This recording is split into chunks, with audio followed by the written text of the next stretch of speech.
the city engineer from Martinsville. I want to thank you all for taking time to be here this evening. I also want to take a moment and thank Jamie Thompson and Tasha Daughtery. They're with Martinsville Chamber and the Morgan County Tourism. They do a lot for our community. They do a lot of things behind the background and put on touch with them. And so we should be very grateful for them. And I'd like to give them a round of applause.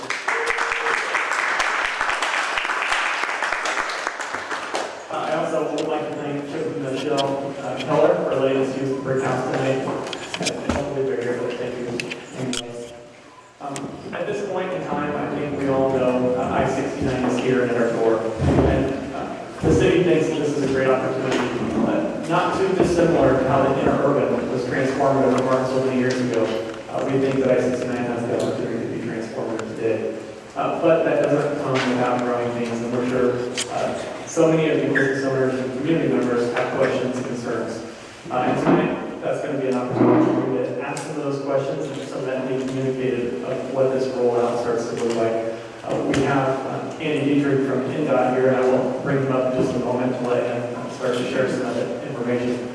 But as a brief overview for you all, just as a reminder, you may have heard this, you may not, what's coming down the pipe. This is what INDOT intends for construction. Right now, you've probably seen the bridge going over to Grand Valley. It's already in place. Within the next few weeks, you should see the road that's connecting to Haley'sville over to Grand Valley. You probably noticed that Cramertown Loop is in process of those improvements. It will not be long before you have 3 entrances into Grand Valley where you have one today. That's happening now.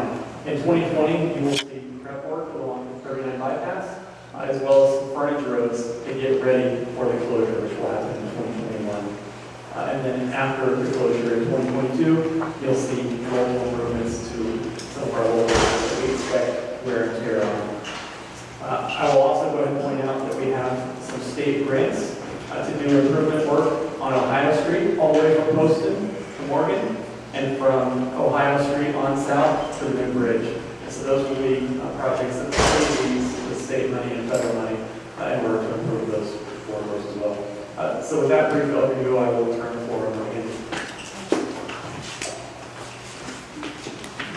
There we go. I thought someone else was going before us. We're up.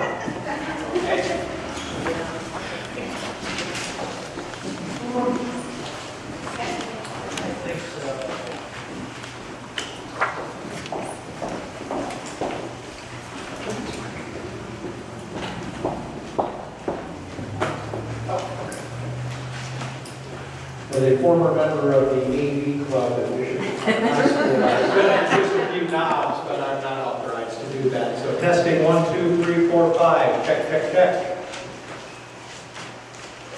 Test 1, 2. Test. Testing 1, 2. Okay. So keep it up nice and close. Thank you all for being here. Thanks for having us tonight. I'll introduce my colleague, Mindy Peterson, in a few minutes, but we're here to talk a little bit about the project, brief update, but more importantly, we're here to talk about marketing and communications, some of the things you guys are already doing, which is good, how we can help with that, how we can integrate our communications efforts so people know not only what's going on with the project, but the fact that you are open for business and how to get to your open businesses. In Section 5, which was down in Bloomington, there were a lot of businesses along the corridor who lost their access and had to work pretty hard to get their customers to their place of business. Oliver Winery is a good example. They had customers who wanted to get to them. They just had to work fairly closely with us so we could communicate with those customers how they could do it at different times during construction. So that's kind of what we're here to talk about. And then have a few things about looking ahead, not too far into the future, but in the next few months, some things to be looking forward to, points where we're going to have more information about things and invite you to some public meetings that will be taking place. Brief overview, Contract 1, you are living it right now. As Josh said, that's the construction of Grand Valley Boulevard the extension road and the overpass, Kramertown Loop and Artesian. For perspective, that contract came in at about $21.7 million for that work. It was let in last December. Milestone is doing the construction work on contract 1. And as Josh said, it's basically to get new access to the commercial area to the east of State Road 37. We'll talk about that in just a moment. Contract 2 is going to be let in October 9th. And it's interchange, it's basically mainline construction, interchange construction, improvements to 39 in anticipation of the full closure. That contract's about $145 to $165 million estimated. So you can kind of see the difference. If you think there's a lot of work going on now, there's going to be a lot more work going on over the next few years. We have a pretty good idea of traffic management plan and things that need to happen in 2020, so the closure can happen in 21. But we won't know exactly how that's going to look until that contract is awarded. We know what needs to happen, but the contractor will be the ones who tell us how that's going to happen. And our job then is to communicate that to you so you are aware as well. So we're not going to dive too deeply into the parts north, only to say very briefly that the rest of the corridor, the entire corridor, will be done in 5 construction contracts. We talked about contract 1. That's what's going on. Let's see if that's not going to show up there. 2019 through first half of 2020. That's the Artesian and Kramertown and Grand Valley work. Contract 2. I don't know, can you guys see that? Is there glare on the windows? It basically starts in 2020. That will be, again, let at the end of this year. Construction will start at the beginning of 2020. In 20, the work that has to be done is a couple of extensions from Southview Drive off of State Road 39 interchange to get up to Burton and Mahalasville and make that connection down there. An extension of Twin Branch Road from State Road 44 up to where the fish hatchery is, which will then become a temporary access point to State Road 37 for EMS, first responders, folks who live there. There'll be an access point above the closure point in 21. The work on 39, obviously, to get ready for the closure, and then the full closure in 21. And then we'll be back in 22 to do the cleanup work downtown and in areas around that Josh kind of mentioned, just to tidy things up completely. And then you guys will be pretty much done with construction in the Martinsville area. At which point we will just begin construction farther north. In 20, there'll be a small contract let to do some of the access road interchange overpass work between Morgan Street and State Road 144, so people can get around while they are doing mainline construction from Morgan Street to Fairview Road. Check the microphone. Battery down. Check. There your voice is All the way up to Fairview Road. Can you hear me in the back there? I can shout. I'm good at that. Don't know exactly how that's going to look, what the construction phasing is going to look like. That will be part of the contractor's job to say, this is how we are going to do it, and then we'll be in agreement. Most likely, switch traffic over to one side, build the one side that doesn't have traffic on it, switch everyone back over, and kind of alternate that through that stretch of road. Also starting in 2021 will be what we call Contract 5 from Fairview Road up to State Road or up to I-465. And then a lot of additional work on 465, additional travel lanes from 70 all the way around to 65 to make sure that that quadrant of 465 works adequately when we add the traffic from I-69. Pretty safe bet to say that from 21 through 24, there's going to be some sort of construction activity throughout the entire corridor. And it's going to be a very busy place. It seems like it's pretty spread out, but once we get going, there's going to be work everywhere. It's going to be very important for us to communicate with you and your customers about what's open, what's closed, where people can get, and that kind of thing. So looking ahead, like I said, contract lets October 9th. We'll have more details about what contract 2 is going to look like in terms of construction phasing. There are a couple of demolition and tree clearing contracts that we'll be letting in September for the entire corridor heading north. So those contracts will be probably the first real visible signs of I-69 north of Martinsville, so people are going to know that it's coming.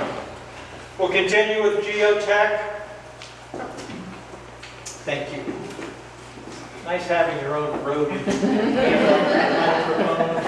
Always wanted that.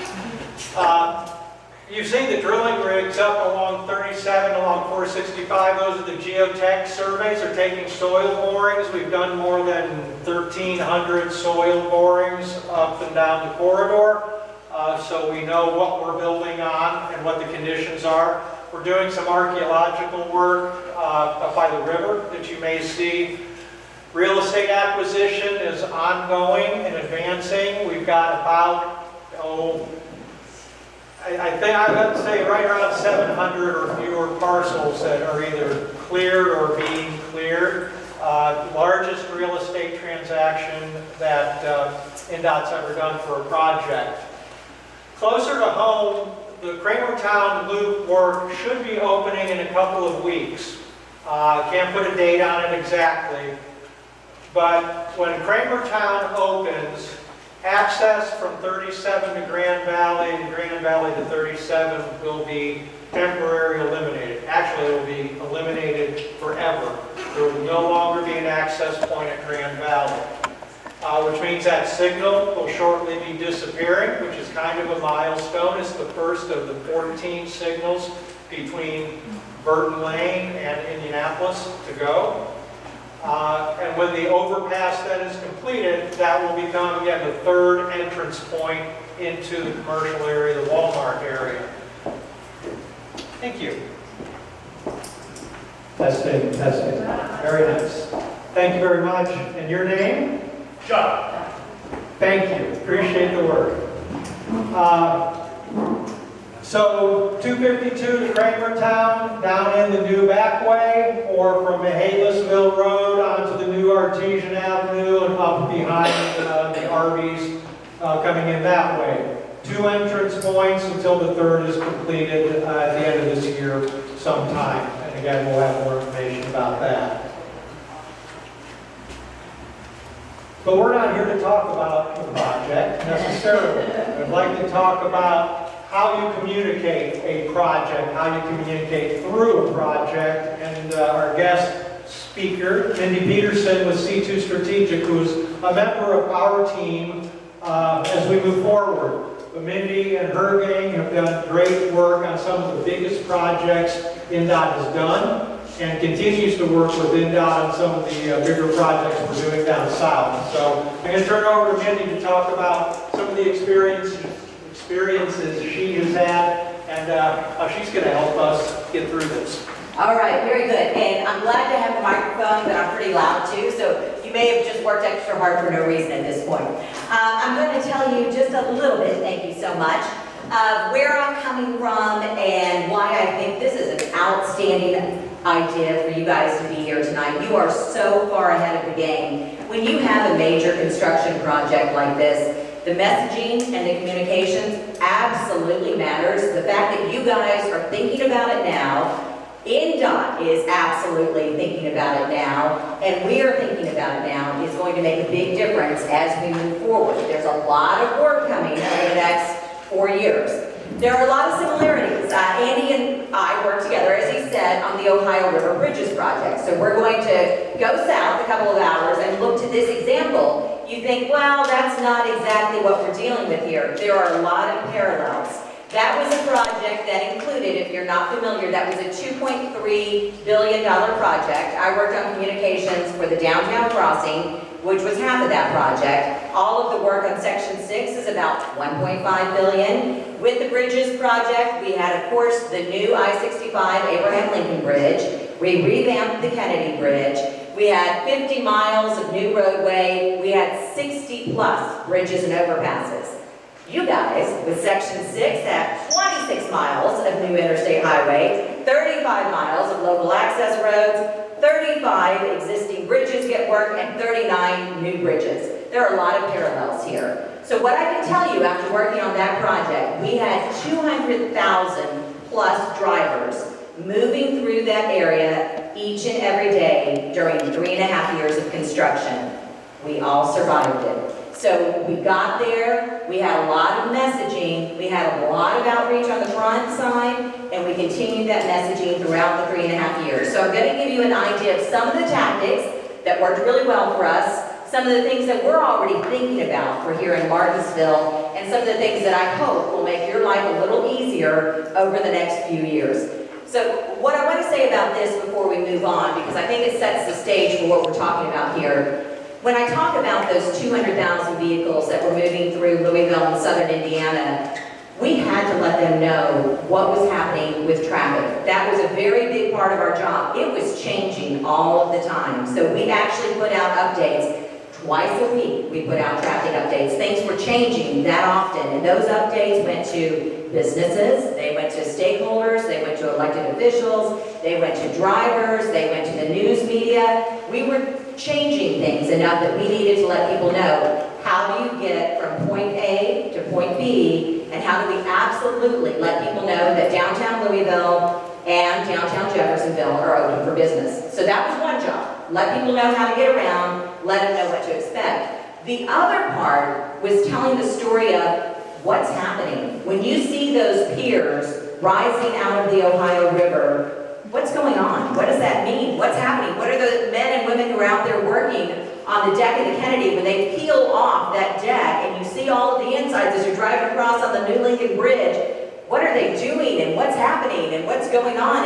And Marcus, who is up 300 feet above the deck of the Lincoln on that huge yellow tower crane, what is he doing? And how does he spend 12 to 14 hours of his day? Where does he go to the bathroom when he's up there? All of these things that were part of the project, but these were stories that we told along the way, and they made a difference because we didn't want people driving by and looking at construction and saying, wonder what's going on. There was a lot of cool stuff happening, and we wanted to make sure that people understood exactly what was happening and where we were headed with the project. So, things that we learned during construction, it absolutely matters what you say, how you say it, and when you're saying it. Okay, so that's all of the items that we're going to put thought into, and we're going to talk to you guys as business owners, as residents, as drivers. We're going to be talking with you, discussing things over the coming months and years as we get through this.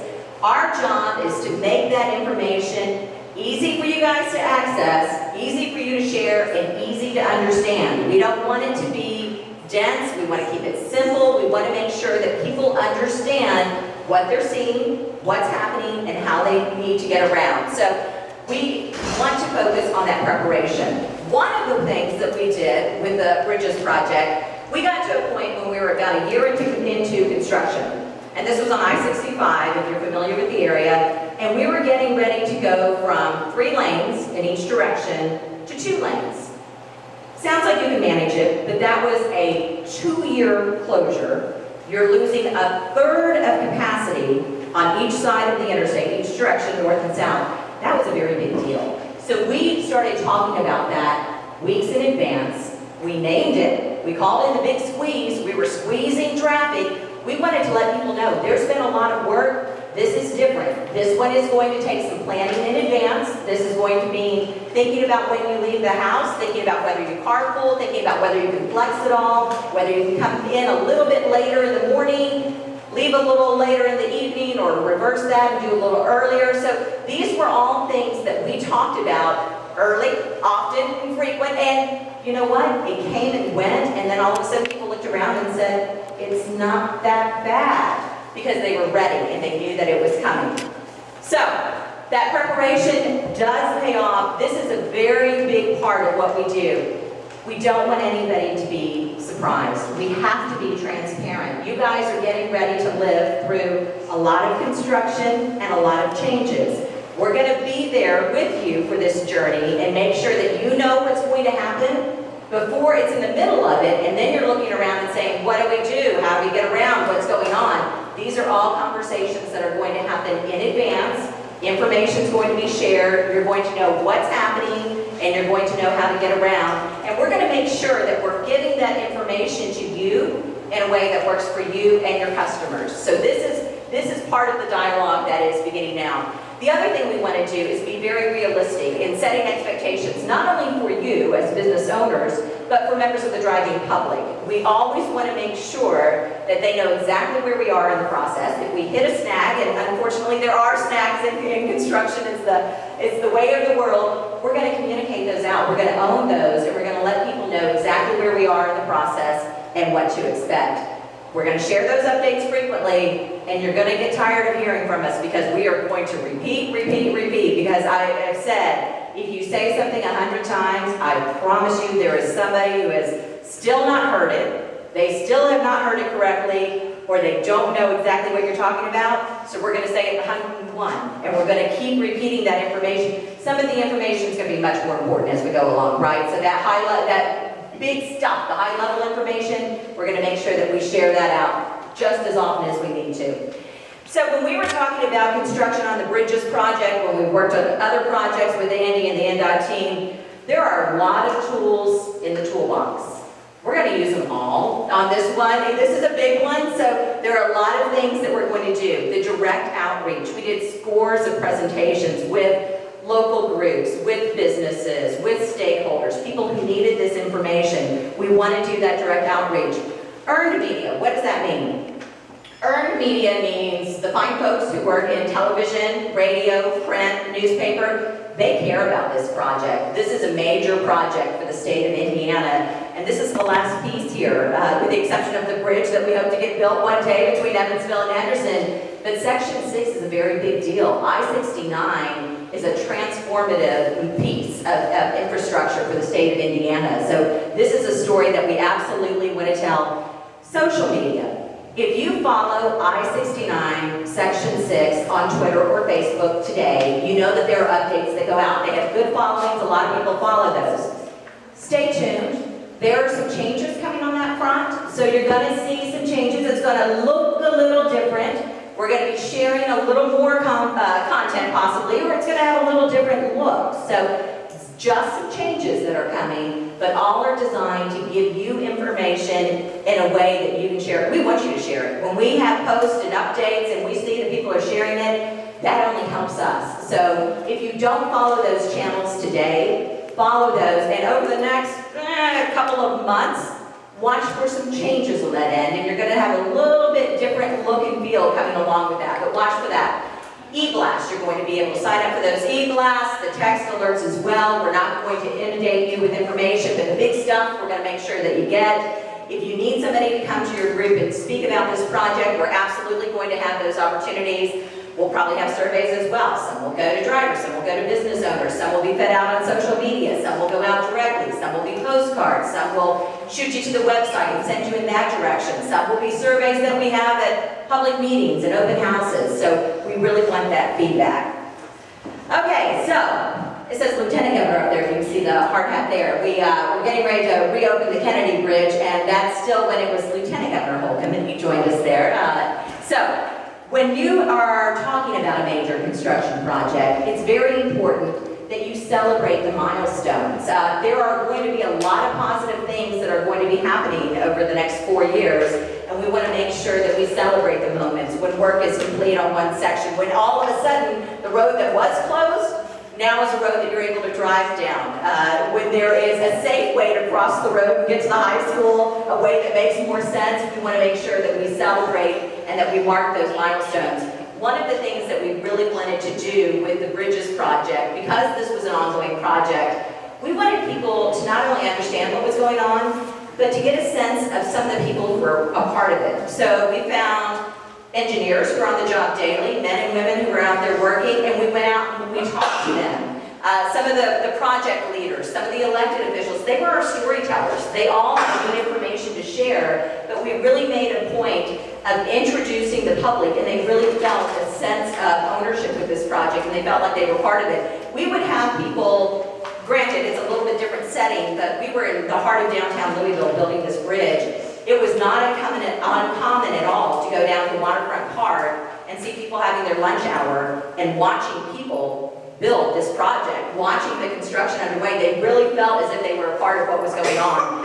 Engaging the community and sharing that information is very important. So one of the things that we did with this project, and one of the things that we'll do here on Section 6, when you talk about construction, you have some really great visuals. It's easy to, I geek out a little bit on the transportation stuff. You get involved and it's interesting to see everything taking shape and the work that's being done. There are some fantastic visuals. And when you're able to share those pictures and those stories and the video, it really helps to resonate with folks. We can't get everybody up on the deck of the Kennedy Bridge when they're redoing it, but we can get folks out there with a video camera, we can do interviews, and we can make sure that the safety officials look at it and everybody has their safety vests zipped all the way up, their hard hats on correctly, and make sure it passes and is vetted, and then we can put that out and share it with folks. So we did several videos along the way that helped to tell the story, and I'm going to show you one of those right now. This is just talking about some of the interstate connections and the work that was done,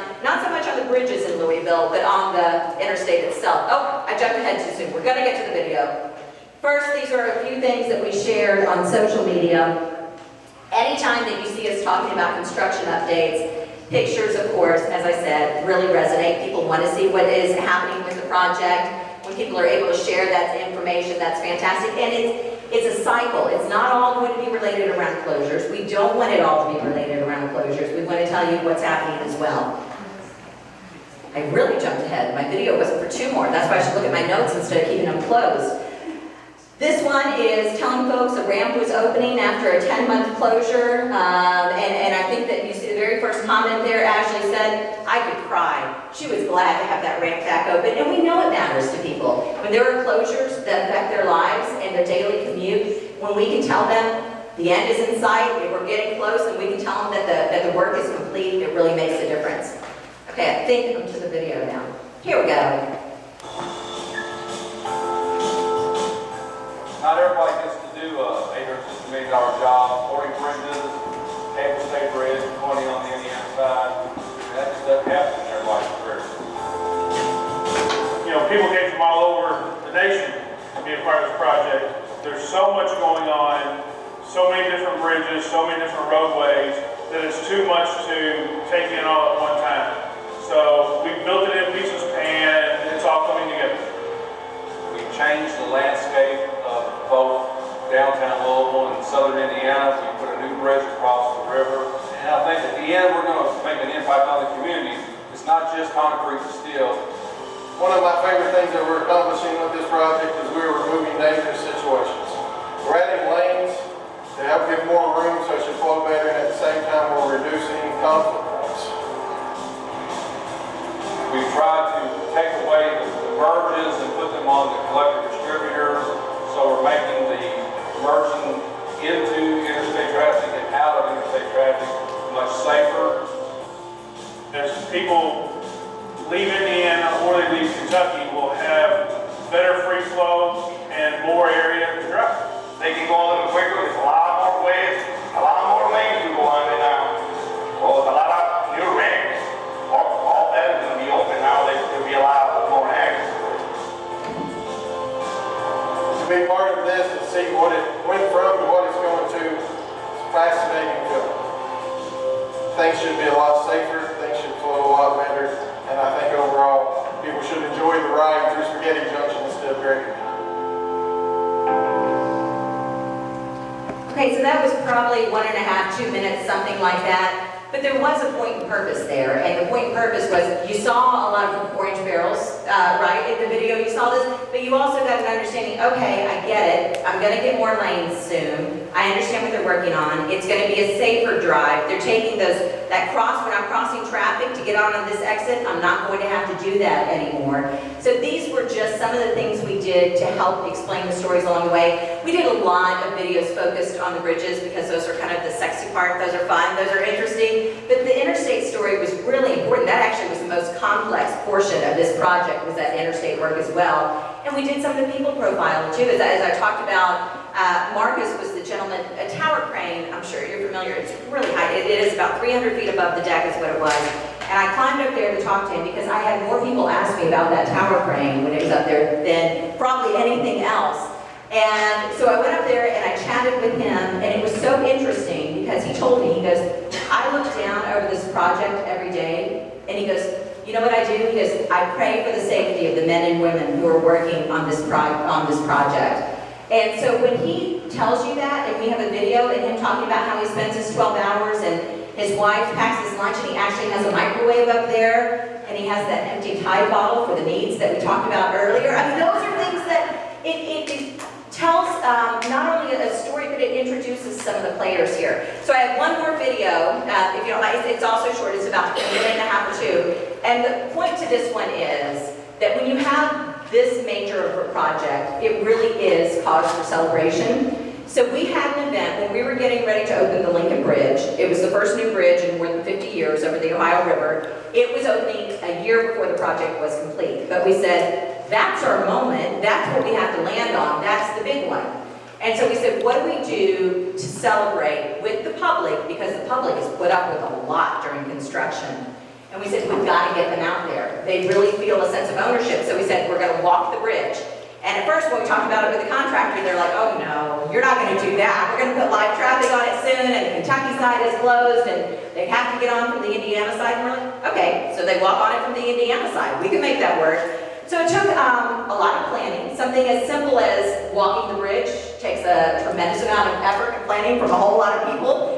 And we didn't know exactly what we were going to get, because this was a cold and foggy morning in December of 2015 that we planned this event. I got there, it was supposed to start at 9 o'clock, and it was supposed to end at 2. I got there at 5 o'clock in the morning, a little before 5 in the morning, and I had parked down the road where I had to park, and I walked up, and there was already a line of people waiting there at 5 o'clock in the morning.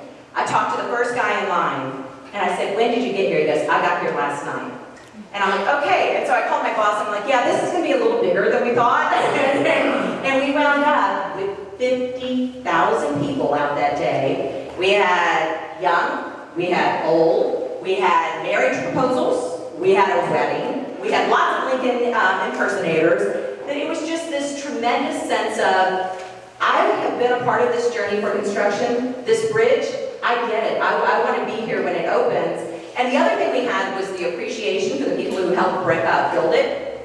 I said anybody who had on a safety vest, a hard hat, anything that read construction, they absolutely got a handshake, pat on the back. A lot of folks got a hug that day, and they got a thank you. And they said, thanks for being a part of this project. They got that big thank you from the community. End of the day, when everybody finally leaves, we had to shut it down because they were going to open to traffic the next day, and we still had a crowd. Not a speck of trash on that bridge. We had people out there from 9 in the morning until 2 in the afternoon. They were out there, they enjoyed it, they respected it, and it looked pristine when they finished. So this is about a minute and a half, 2 minutes, but this gives you a little bit of flavor for that event.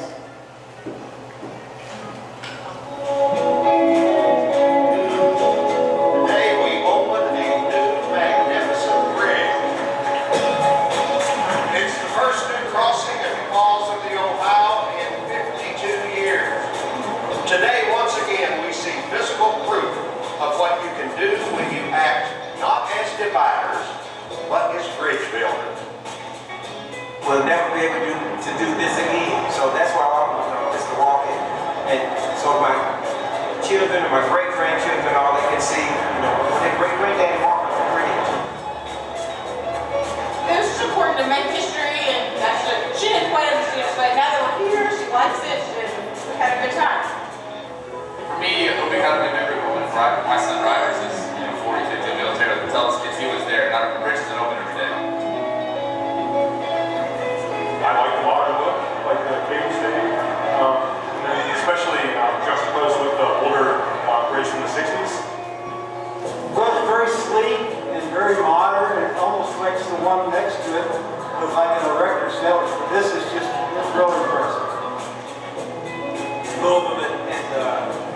side. They're going to become one community, and this makes it even more so.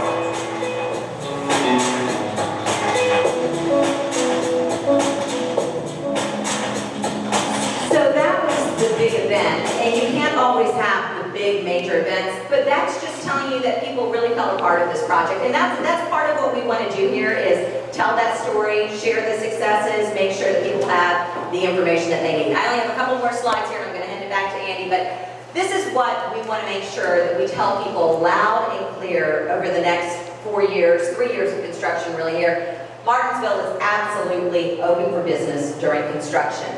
We want to make sure every business owner knows exactly what to expect. The people going to those businesses know what to expect. Drivers know what to expect. We want to make sure that businesses have information in a way that's easy for them to share, whether that's a handout on the counter, whether it's sharing our videos and photos on social media, whether it's a newsletter that goes out and they forward it to their customers, whatever that is. And again, with that knowledge and preparation, it's really going to ease the pain. Construction can be painful, but there is a big goal at the end and a lot of improvements that are coming. So here's what you can expect. We're going to have a lot of regular construction updates that will be coming your way. We're going to have that direct outreach that we talked about. We're going to prepare you. Expect lots of media because there's a lot of interest in this project, so we'll take advantage of it. That's that earned media we talked about. During construction on the Bridges project, every week at 7:30 on Thursday morning, I went to a local radio station and sat down and talked with the host. I heard more from that segment than anything else we did during the entire project. Oh, hey, I heard this was going on. Hey, what about this? And it was focused a lot on traffic, not always on traffic. And so I got a lot of feedback. People are listening. They want to know what's going on. Social media, as I said, we're going to be using that in a big way. So if you're a social media user, use that to your advantage. And as I said, watch for those changes coming up. But not only are we going to talk about the signs and the roads closed and all of that, we're going to tell you about that progress too. So that's what you can expect from us. And I think Andy's going to bring it home and tell you a little bit about what's happening in Corridor 1. Thank you so much. Thanks, Mindy. Mindy will be doing all of that by herself. Not true. She will not be. She'll have a lot of help. And I think this is some of the big news. What makes me feel very confident that we're going to be able to execute on the types of things that Mindy talked about. The roster for the statewide communications team is 26, 27 people. Now that's not everybody on the core team. That's about 8 to 10 people, part of C2 Strategic Communications, Bar Communications, Corradino, which is an engineering firm, will be helping with our customer service team, but also folks from the district who handle customer service and media relations, both for the Seymour district and for the Greenfield district, because this cuts across two. Some of our main project management folks will have something to say about what we're communicating and how we communicate it. And some folks like myself from central office in Indianapolis and a couple of others who help with some of the back end on certain web things, certain procurement documents, things like that are all part of the process, all part of the construction process, and an important part, but not a direct part of the communications. I guess, long way of saying, we are ready to focus on the type of communications that Mindy was talking about. Because quite honestly, for the last 6 months, it's been a one-man show, and I'm glad that the help is here, and we're ready to kick this thing off. Speaking of kicking off, we will be reopening a project office, another one of those outreach points. If anybody went to the office we had during the environmental up on Waverly Road, we're going to be in the same location. Different building, but the same complex. Kind of mid-corridor, a little more toward the south. There will come a time when we won't be able to access that, but that's probably 3-4 years away. We'll probably move the office farther north then. But for now, October, November timeframe, Waverly Road, a place where people would come in, look at maps, talk to people. It'll be open 2 days a week to start, but then once construction hits, 5 days a week. So another resource. Also, later in October, we'll start our first of many, but this series of 3 project update meetings. We will have contract 2 in place. We'll have some more information about the maintenance of traffic for contract 2 and further up the corridor. We have some aesthetics work to do. Martinsville's taken care of, but Morgan County and Johnson County and Marion County actually have some public outreach they have to do for how their things are going to look in those areas. And a little bit more about the construction sequencing, the map and the timeline you saw earlier.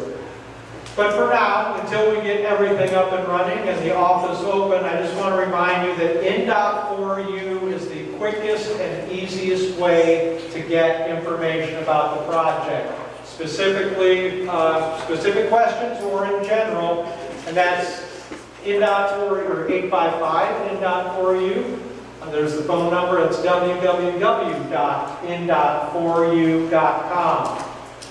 And if you say this is about section 6, this is my question, within minutes of you hitting that button, that question will appear on my desktop, and I'm the one who will be responding to that.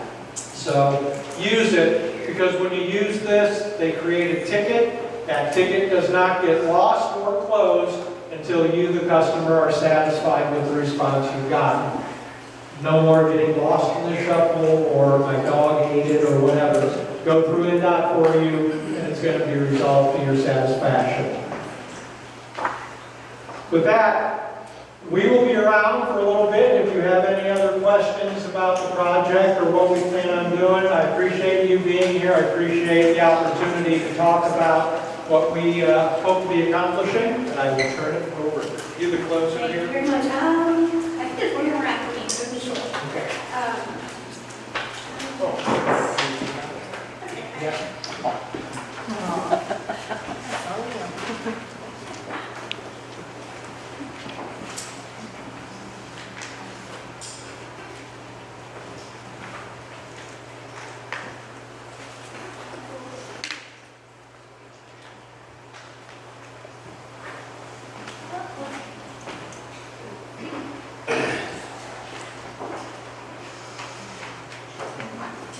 Did I break your computer? No.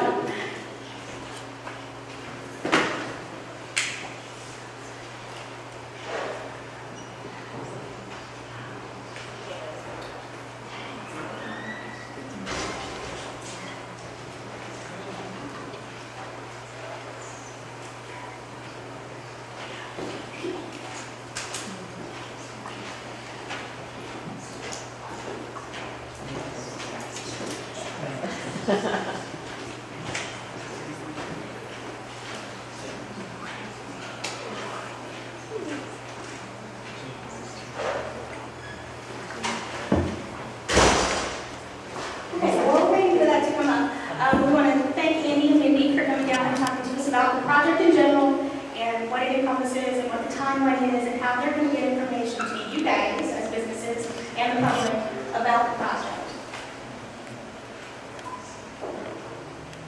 And I'm going to talk, if this ever works, a little bit about how to communicate as a business to your public and to your potential customers and make sure that your information is available. Let's see.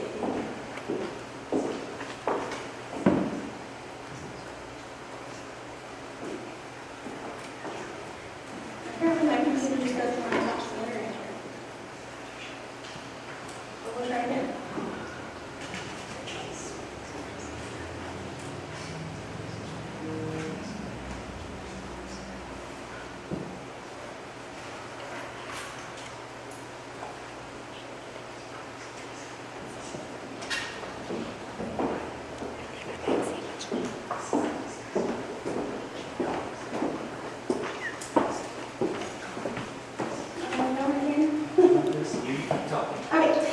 So for those of you who don't know me, my name is Tasha Doherty, and I'm with Visit Morgan County, which is the Morgan County Tourism Office. And I'm going to talk a little bit about kind of making sure that the information about your business that is out there in the public is accurate and that people can find it. There are a number of places that people are going to look, whether whether you have put your information on Yelp and Google and Facebook and all those fun places or not, is there, I promise. And they're going to use that information when they're searching for places to stop.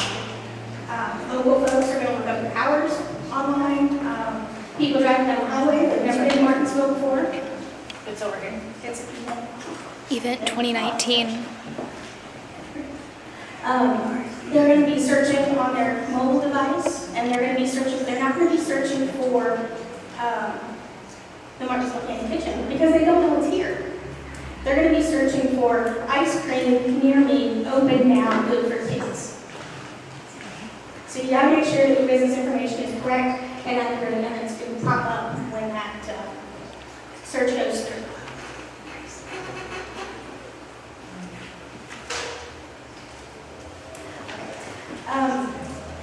So Google is the big one, and I'm just going to go ahead and keep talking about it. Thumbs up, then we'll play with it. But Google is kind of the big one. Everybody uses Google for everything. People talk to their phone now and ask Google. So if you have not claimed your location on Google, that is the single most important thing that you can do as a business owner to make sure your information is out there. And it's pretty easy to do. There's a pretty screenshot of my presentation. I cannot show you right now. But that will be available on the Chamber website probably by tomorrow, so you can look through that. But it's pretty simple. Google your business, it will come up. And if you've used search lately, you've noticed like they've changed the way it looks. So on the left, it's got the search results, and on the right, it's got just information about your business that they've pulled from somewhere. You can claim that information, and there's a little link right on it that you click on, and it'll walk you through the process. They'll send you a postcard or an electronic notification of some kind that you verify that it is indeed you and you are a business owner. And all of these apps and search functions work that way. You have to verify that, yes, this is my business. But once you've done that, you can go in at any time and you can update that information and ensure that it's accurate. So if you change your hours because you find that your business has shifted a little bit because of who knows what, hopefully not a traffic closure or construction or anything like that, but it's possible. So you can make sure that the information is correct. Because I can't tell you how many times I've heard from folks, we were going to go to this place to eat, and we got there, and then closed. And you don't want that to happen, because it leaves a bad taste in a customer's mouth. They may not give you another chance. Same thing on Facebook. If you have not claimed if you don't have a Facebook page for your business, does anybody not have a Facebook page for your business at this point? I think this is pretty much a review at this point, but if you don't have a page, there's probably a place already, because somebody's probably checked in on Facebook at your location, and that creates a page. Facebook is generating these pages based on, okay, all right. Thank you, Lena. All right.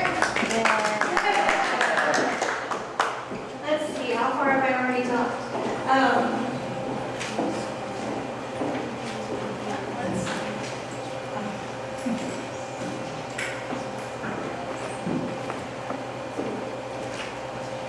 Okay, so this is what that Google listing looks like when you search for your business, and you can claim that information. This is what shows up on the left side or on the right side next to the search results. So you can add photos, list your hours. You can also add updates. So this is a great way to make sure that any updates that you have about your business, whether it's a sale you're having, whether it's an update on the road that's next to you is about to open or close or whatever it may be, you can add that here where these are our blog posts. This Morgan County adds our blog posts to our Google, just to get people to our website a little bit easier. So you have to make sure the information is correct. You have to edit it when it changes. These are the business posts. Again, it's very easy to claim these things. If you don't claim your business information on Google, somebody else can put information out there for you. It might be right, it might not be. So you want to make sure that you claim it. There's a link there. It says, right next to suggest and edit, which anyone can do, it says, own this business. And if you own the business, you click on that link and it'll walk you through the process.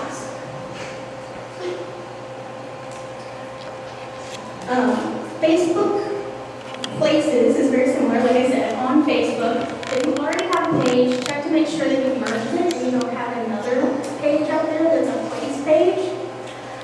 If you but there is a place page, you can claim them the same way. And you click up there at the top, right next to, under Suggest Edits, is your business, is what you click on for Facebook. Again, if you don't claim it, anyone can add information at any time. And I have chosen, what I did was I actually found real Martinsville businesses for these screenshots. So if you see a business up there that you recognize, I'm not trying to call anybody out, but there's an opportunity for folks to claim these. Here on Facebook, it's the Depot Theater. Now I know Merrimack Players is really great with their Merrimack Players page. They might want to consider claiming this page as well, just so that they can control the information that shows up about hours and contact info and all that fun stuff. Moving on to Yelp. How many of you are familiar with Yelp? Okay, so several. Excellent. People do check the ratings and reviews on Yelp, even if they don't have an account on Yelp and they don't leave reviews. They do use it to search, especially when you're not familiar area. They're looking for hours, they're looking for menus, they're looking for pictures of both the location, if it's a restaurant, they're looking for pictures of the food. My family does that. So. And this is where it's very, very easy on Yelp to search, is it near me, is it open right now, how affordable is it good for kids, those sorts of things. So they're not going to put in your business name very often on Yelp. They're going to say what they're looking for. Again, you can claim that listing. You can add photos. If you don't claim your listing, other people will add information. The biggest misconception about Yelp is that it's just for restaurants. It's not just for restaurants. This is review businesses on Yelp by category. That first one there, shopping. People are looking for places to shop on Yelp. So to claim your Yelp information, if you search for your business and the Barn Archery, which is just right over here on Morgan Street, they have not claimed their page yet. Somebody has added their hours. Is that right? Is that their hours? I don't know. So that's something you want to keep an eye on and make sure that somebody hasn't added something to your page that's not correct. Because if this is telling me that the hours for that shop are 3 to 7:30, and I'm here for lunch, I'm probably not even going to go walk by. So that's the value of making sure your information is correct and up to date. TripAdvisor is one, I went ahead and threw it in here. This is not for locals. So your regular customers that live locally are not going to be looking for you on TripAdvisor. However, when this project is finished, we are going to be on a major interstate. That is going to bring a ton of traffic through town who is not familiar with Martinsville. Frequent travelers do use TripAdvisor and trust people who review things on TripAdvisor. This one is probably not applicable for every business in town, but restaurants, shopping, things to do, you want to make sure that you're on TripAdvisor. Again, to claim your information, link is up there next to your business name. This is the language, just right over here. There is contact information listed. There are reviews listed, at least one. There are no photos. Can't see what's on the menu. So if I'm traveling through here and I'm looking for kind of an affordable, fun place to stop for lunch, I'm going to be looking for something where I can see what I'm getting. So if your business is visitor-centric or visitor-related, you want to make sure that your Yelp listing is up to date. Now, you don't have to update it like every other day. Just make sure the information is correct and then check in fairly regularly. Now, reviews. The other thing about all of these sites, all 4 of these sites, let people leave reviews about your business. Are you going to probably get some reviews that say it's really hard to get there and it's traffic space? Maybe. But you're also going to get great ones. And reviews can work for you or they can work against you. You can respond to those reviews to let customers know that you are responsive to complaints. Let them know that you care. Thank them for a good review.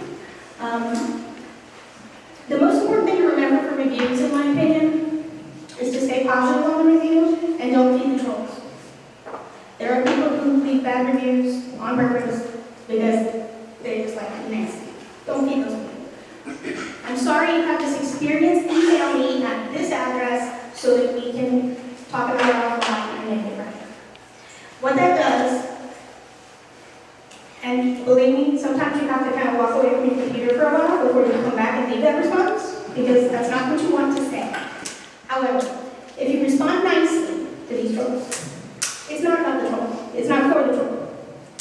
It's to let everybody else who sees that bad review know that you did respond in a nice, appropriate, professional way, and you tried to make it right.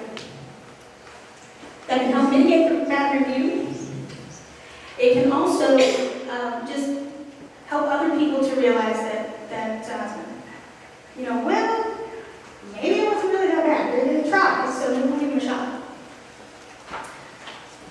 So those are the 4 review-centric informational places that you want to make sure your business information is correct.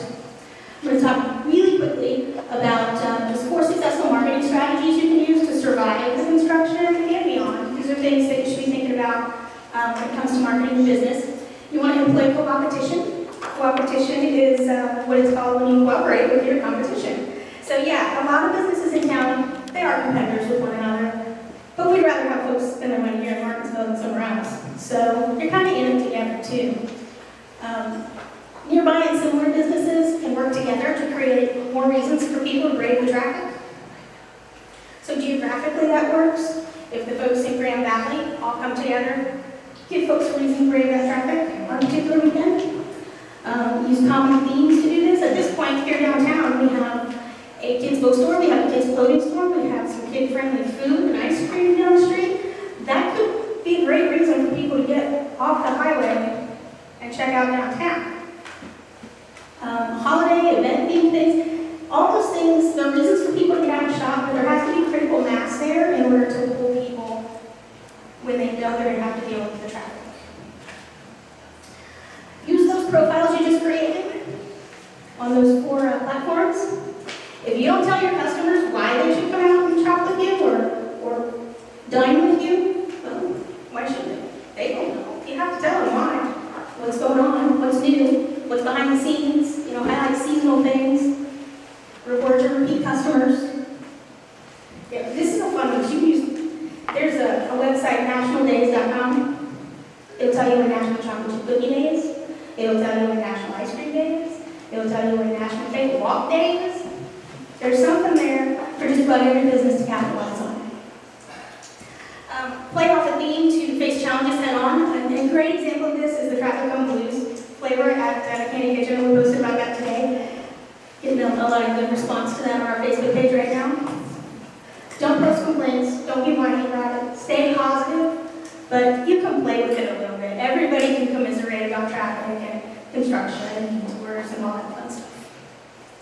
Highlight your connections. Did you guys know that you can buy cheesecake from the Martinsville Candy Kitchen at Come and Get? I didn't know that until I just happened to actually be at the Candy Kitchen when Jackie was picking up cheesecake. And I'm like, wait, you should tell people that.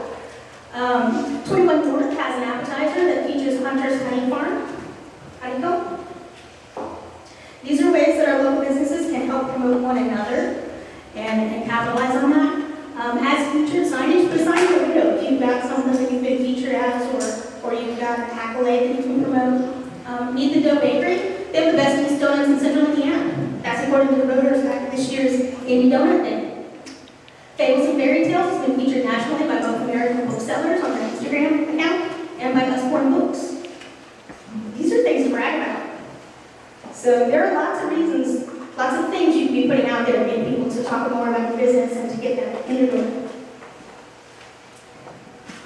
And I'm going to hand it over to John for a wrap up.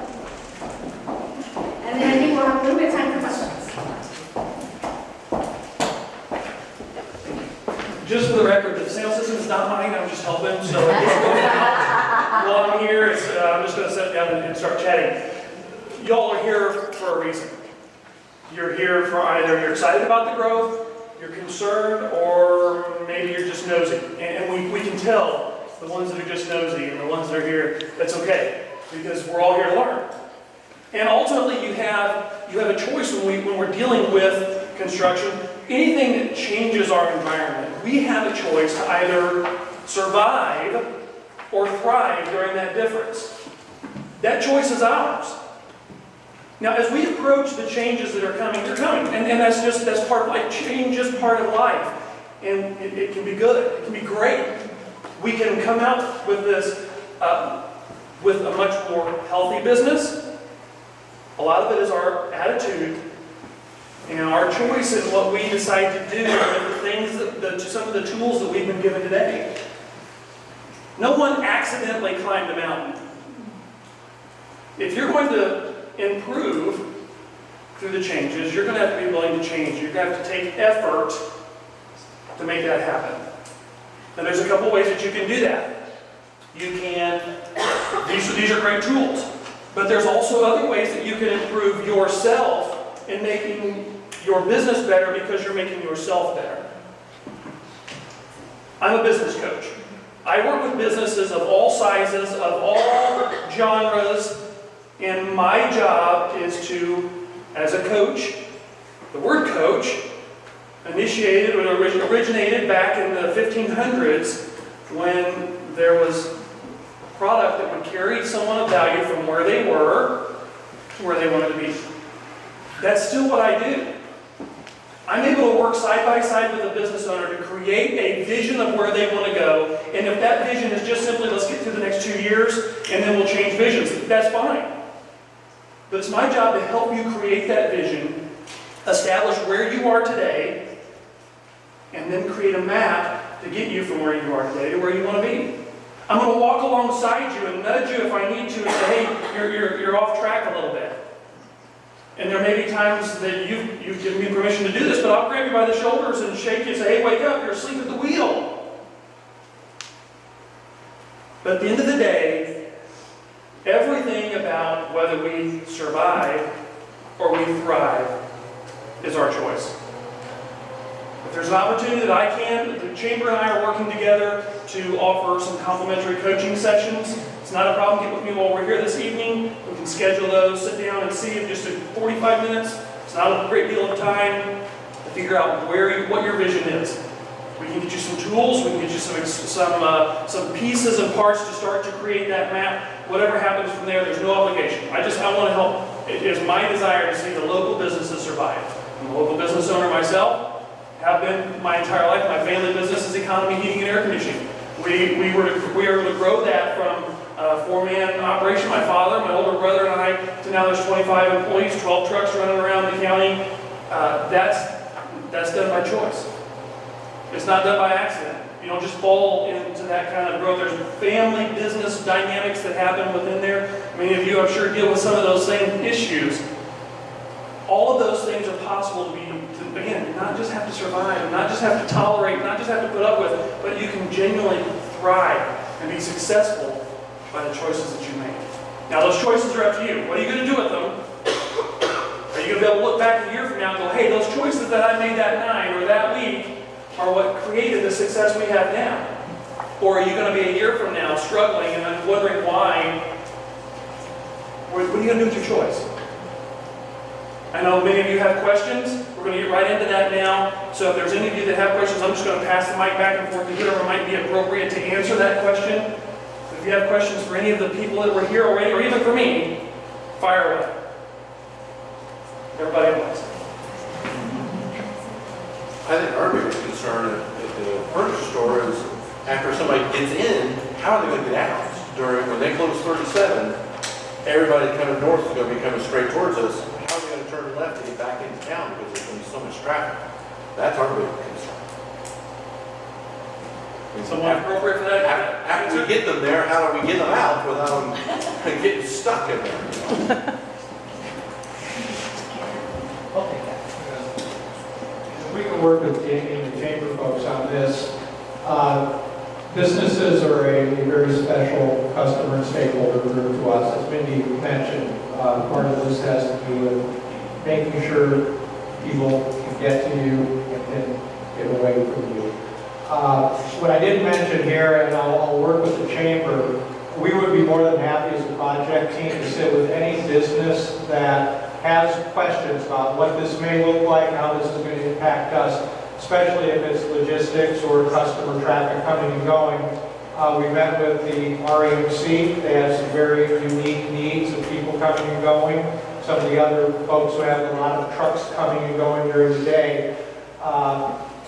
When we meet one-on-one, we can bring plans and look at things that aren't necessarily available to the public yet. They haven't been published or they're not part of the contract, and can work through some of those things. So if you want to go to INDOT for you and just submit, say, look, business owner in Martinsville, name, address, phone number, I'd like to talk to the project team about certain things. May not have an exact on what traffic's going to look like at any given point, but we'll have plans that are a little tighter than what we've got in maps right now. We can walk you through it and try to paint a picture for what it might look like.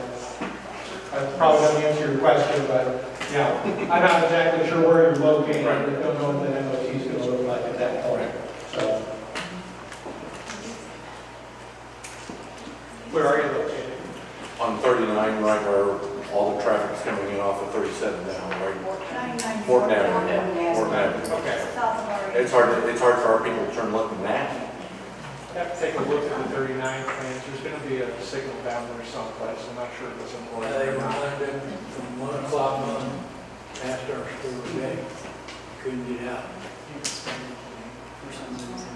Any other questions? Traffic on 39 bypass. Yes. I can't remember the gal who spoke. I would just encourage, I followed the I-69 section 6 page. It sounds like that you have, there's some more activity going to be generated, but kind of like Tasha said, there's so many trolls out there on the internet, and it's kind of and I don't know if this is Martinsville or any small community, it's always kind of a us versus them mentality. So I feel like any feedback that you can put on that page by answering people's questions or responding to their comments, whether they be negative or positive, but just kind of like making you guys a part of us and that we're all in this together. And then I don't know how Facebook works, Tasha might know this better, but there are some local groups, positive or negative, the Martinsville Porch Time, the various community groups that, again, positive or not, people talk about the traffic and the construction a lot. So if you guys could find a way to find out about those local groups and post your message to those groups, so they, again, good or bad, they provide a lot of information to people and a huge following. Lots of trolls, but just kind of to just make it feel like you're part of us and you want what's best for our community and you're here to, provide feedback and listen and all that. So. Absolutely. So all really good advice, good tips, things that we will absolutely be doing whenever we have social media sites. One of the things that we do when we come in, we want to look for those groups that can be our partners.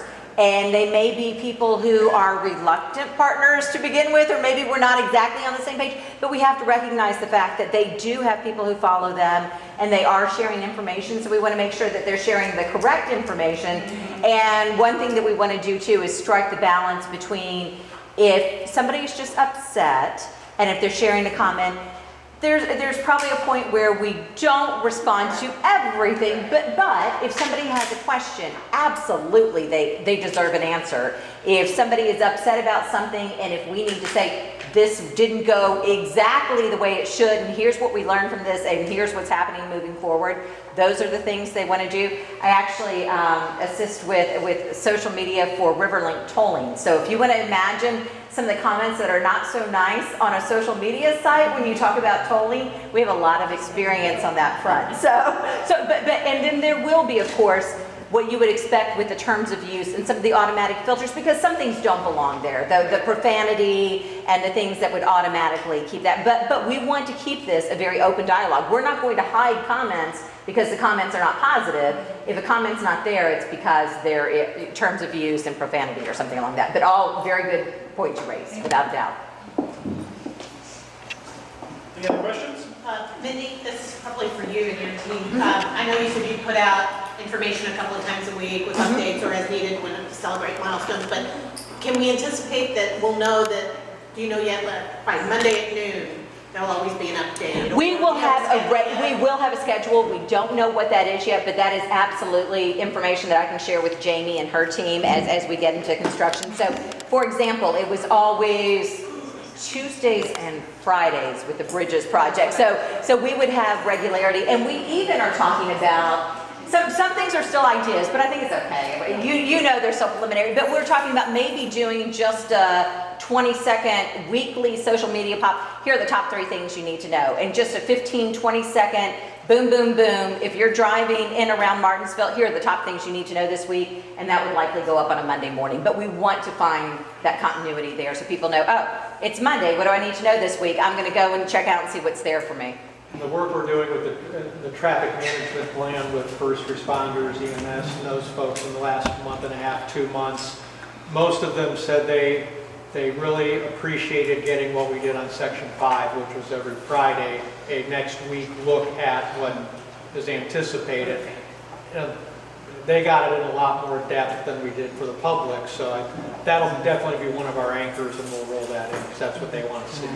And we would do something that I thought was very successful, which we've not talked through everything yet. We're just starting the planning, but I'm waiting for her to write the plan and submit it to me for next week. It's all coming together, but it's not only the construction look ahead, but we would do seasonal, like big picture. Here are the things happening this spring. These are the things you're going to see. These are the closures that you could expect. So we would do like a seasonal type preview of things to come to with the construction when it starts in earnest too. That gives you kind of a sense of what's happening in addition to weekly or twice weekly updates. The other thing I thought of too, I started following Milestone, and I feel like they do a very good job of making this personal. Here's somebody who's so-and-so and they packed their lunch today, kind of like what you said, but telling the stories of the people building this and making it personal. These are real people, they're not trying to disrupt their lives, making it super personal. Yes, I think that helps, yes. And to take that a step further, maybe even interviewing businesses and people who experienced this in the last leg, yes, so that it provides hope for those businesses that are going through it now.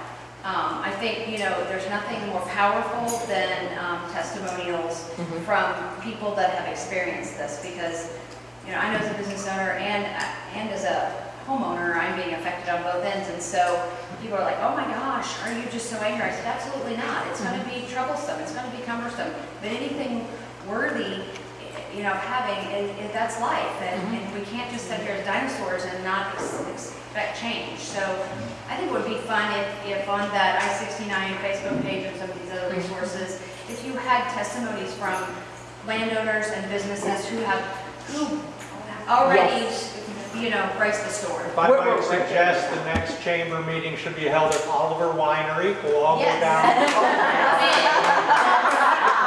And I only say that because on Section 5, we basically cut them off from their customer base, and even when we had an opportunity to get them around, they needed help. Now, they have a very good marketing team, but they knew what they needed. They were not afraid to ask for additional signage, this, that, or the other, and information. They wanted information as soon as we had it, because they were doing seasonal billboard buys and that kind of thing.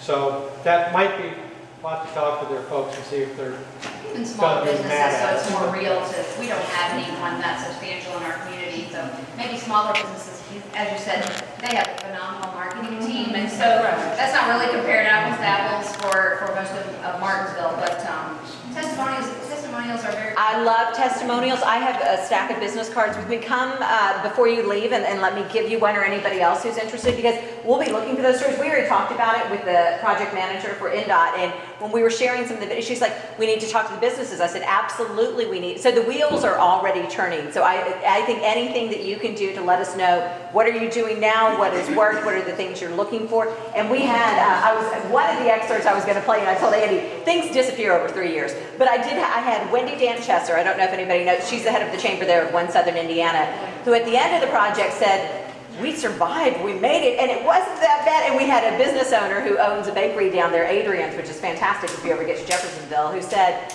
we made it work, and it was not that difficult. And we saw new faces come in, and we, did this and that, and I wanted those extras, and I couldn't find it, but we're thinking on that. So do grab a card before you leave. And the other thing I'll say is, whether it's a business owner or whether it's a worker, which you touched on as well, you just never know what you're gonna, like, I didn't think I was gonna hear from Marcus when I went up there, that he sits there and prays for everybody every day. I talked to a woman who was a bulldozer operator, and I was talking to her, and she said, and her quote, and this was 3 years later, it sticks with me, she goes, I feel like the world is my canvas. She goes, I feel like I'm an artist out here. Well, I never thought the woman who was operating the bulldozer was going to tell me she felt like an artist with the work she was doing, but that's the stuff that resonates as you go out and chat with people. So we'll be looking for those opportunities without a doubt. Yes? I just want to say, I live up in West Lafayette, and I drive back and forth frequently, and I've heard commercials about the 65 close, and it was so beneficial. So getting on the radio will be huge, I think, especially the local radio station, to get everything out there. Absolutely, great point. Absolutely. People still listen to their radio. Not everybody. I worked in radio for a long time, so I love it when people say, but people do absolutely still listen to their radio. And as I said, more feedback on that than anything else. It's a staple for some folks. So they're in the car, and they usually have a station they tune to, and if they know they're going to get some information there. And that's another thing with local radio. We've already talked to Jamie about some opportunities. We'd like to look for maybe a weekly standard update that we're doing as well, and people would know when to expect to hear from us. Yeah. Last call. Nicole wants a zipper merge sign.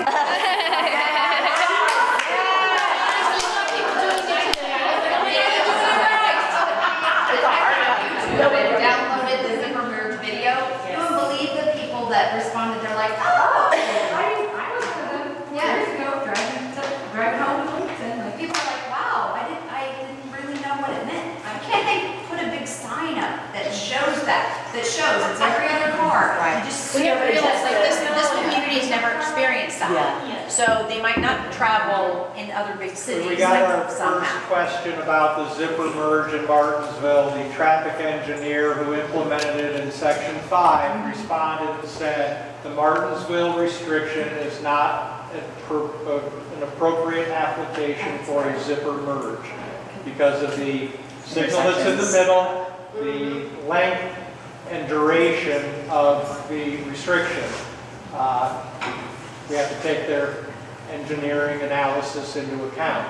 That does not mean we shouldn't have people behaving nicely toward one another. And there is actually, before you get to the zipper merge, there's a thing called the late merge, which is not signed, but it is set up in a different way, as opposed to the early merge, where your signs are a couple miles back and you start moving people over. This would be an opportunity for a late merge, and that can't be signed, but it can be communicated to people. Which basically means someone's going to come up on your left, don't yell at them. Don't walk let in. them The sign in. that says, begin to merge now, you know? I mean, I don't understand why.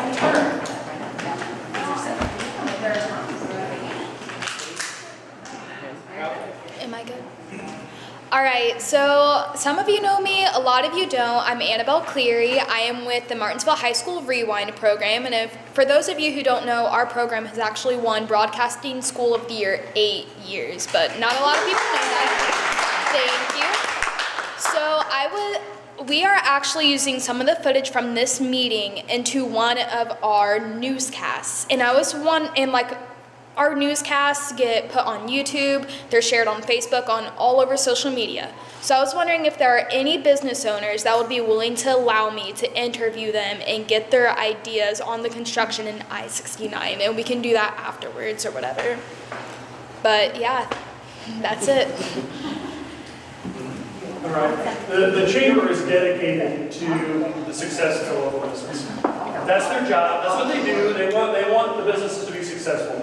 One of the reasons that I partner with them is I echo that. I want those businesses to be successful. So we're almost done. We're going to wrap up and let you all go home. If there's something that I can help you with, a chance to sit down and we can walk through what this looks like long term, give you some immediate processes to start working on, I'm happy to do so. My card's in the back, grab me before we're gone. I'm happy to help anyway. And Jamie, anything else? Thank you all for coming. Enjoy your evening.